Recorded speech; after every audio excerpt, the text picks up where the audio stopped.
Hapur police ने हथियार factory का किया खुलासा। हथियार तस्कर गिरफ्तार, भारी मात्रा में हथियार बरामद। हापुड़ के थाना कपूरपुर क्षेत्र में पुलिस ने एक जंगल में चल रही अवैध हथियार फैक्ट्री का भांडाफोड़ कर एक तस्कर को किया गिरफ्तार। तस्कर के पास से 10 तमंचे, राइफल, एक बंदूक, एक अधुना तमंचा व शस्त्र बनाने के उपकरण बरामद किए गए।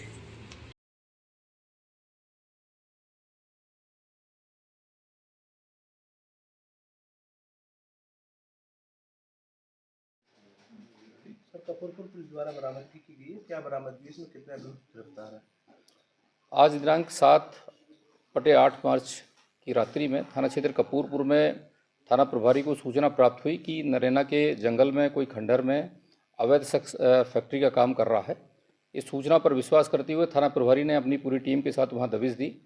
तो एक कुख्यात अपराधी जो जावेद थाना वचड़ा कला थाना कपूरपुर क्षेत्र का ही रहने वाला है, उसको गिरफ्तार किया गया है और उससे 13 असले बरामद हुए हैं।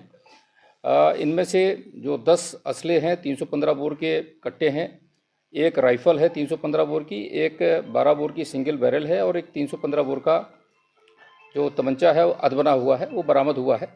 साथ ही साथ उनसे 12 बोर के और 315 बोर के कार्टिजेस बरामद हुए हैं। जो फैक्ट्री बनाने के एपरेटस हैं वो सारे के सारे बरामद हुए हैं।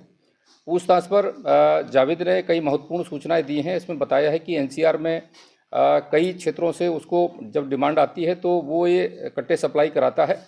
किस किस को कट्टा बेचा गया है और किस किस से उसका कनेक्शन है, उसके आधार पे हम सारी चीज़ों को लिंक कर रहे हैं। मौके से इसका एक साथी जो जुल्फ़िकार नाम का है वो मौके से भाग गया है। पूर्व में भी वर्ष 2022 में यह जावेद जो है थाना धौलाना से कट्टा फैक्ट्री में ही बंद हुआ था। इसके ऊपर एक अन्य मुकदमा भी अब तक जानकारी में आया है। अन्य क्रिमिनल हिस्ट्री की इससे जानकारी की जा रही है। इसको गिरफ्तार किए माननीय न्यायालय में पेश किया जा रहा है। सर, आगामी लोकसभा का चुनाव भी है, कि उनमें पूछताछ में पता पड़ पाया कि चुनाव में सप्लाई होने देती है?